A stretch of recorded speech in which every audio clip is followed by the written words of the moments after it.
Hello class, it's Dr. Parker again. I'm going to be giving you a quick and easy guide for how to get started in using the Pasadena City College Library website and how to start looking for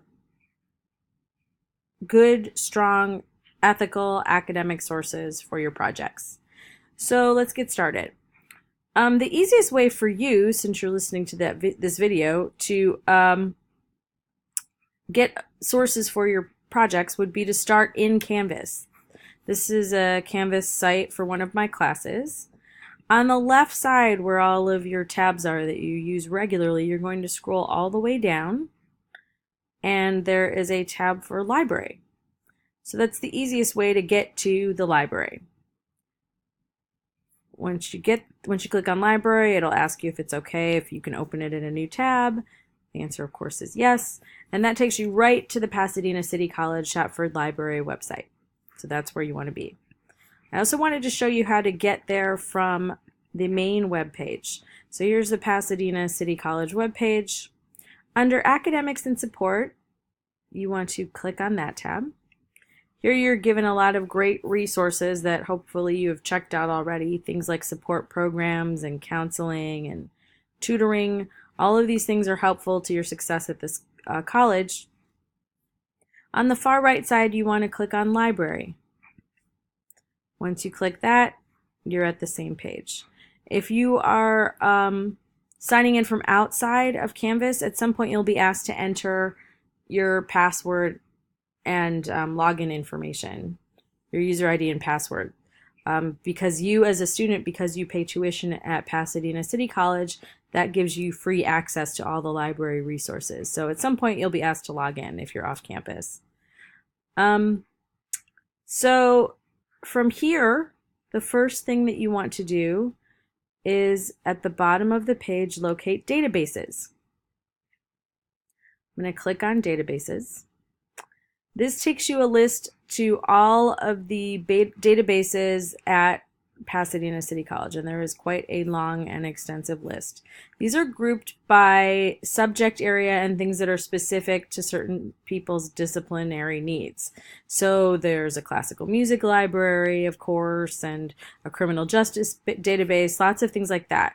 For the purposes of this class, you need to use right under A, the database that's second from the top, and that's Academic Search Complete, EBSCOhost.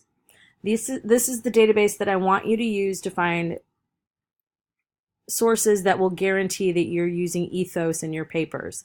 Academic, scholarly, peer-reviewed articles.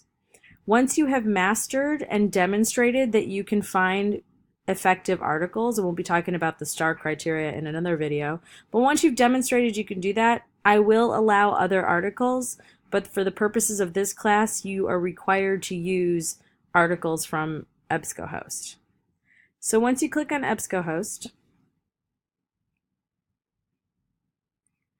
you're taken to the EBSCOhost page. I also provided a handout in this module that will walk you through how to use this page if you prefer to visually follow along that way.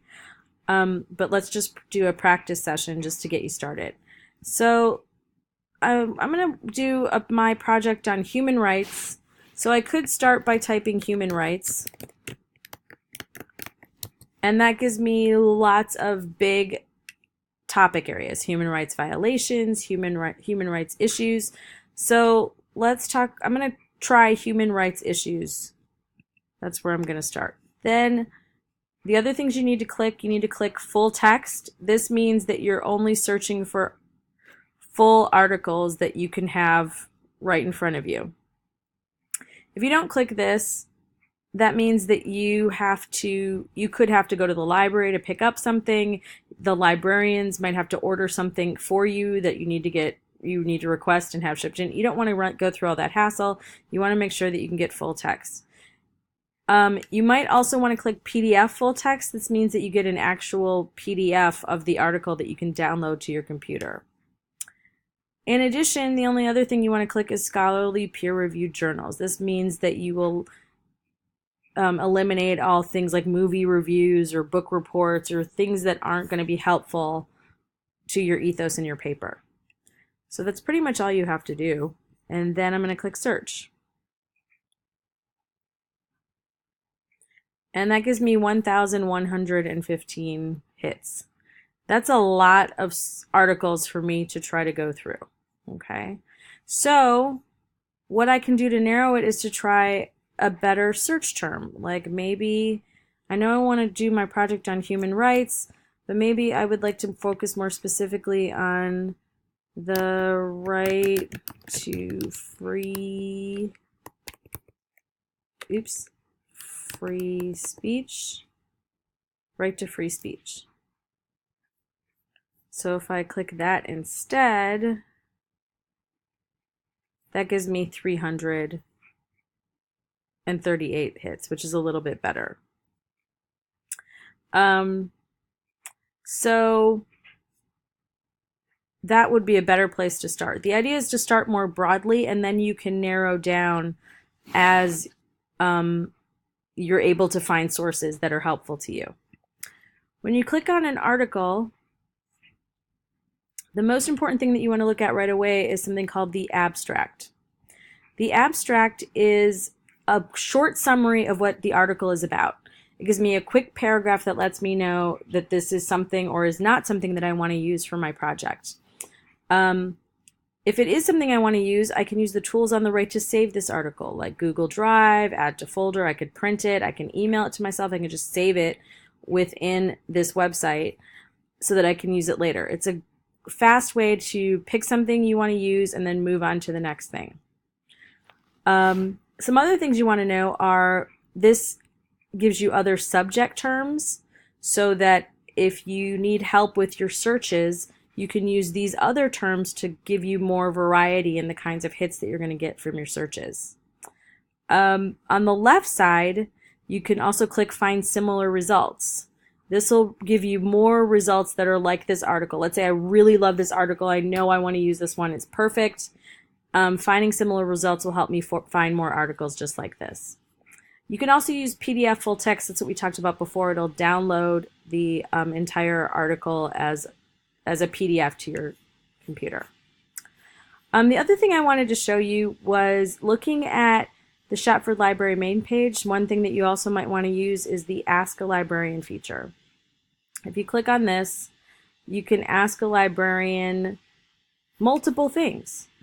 You can chat now, 24 hours a day, 7 days a week. So that means that you can click on this button. It'll connect you with a librarian and you can ask questions anytime, anywhere, whether you're on campus or not. It's a way for you to get help with your research and any features of the library anywhere. So that's great in an online format. You can call if you have a specific question that you need to talk about over the phone. You can email if you needed to ask something that didn't need an immediate response. Or of course you could visit any of the reference desks in person during library hours. So there's no reason why, if you get stuck or you need help, that you can't get the answer you need from the librarians. And of course, you can always contact me for help as well. So that should be enough to get you started. Hopefully you will ask me if you have any questions, but there's lots of sources within EBSCOhost. That's why I really want you to use this site. And there's lots of resources within the library to get the help that you need. If you have any other questions about that, let me know, but get started and get to working on those search terms. Thank you.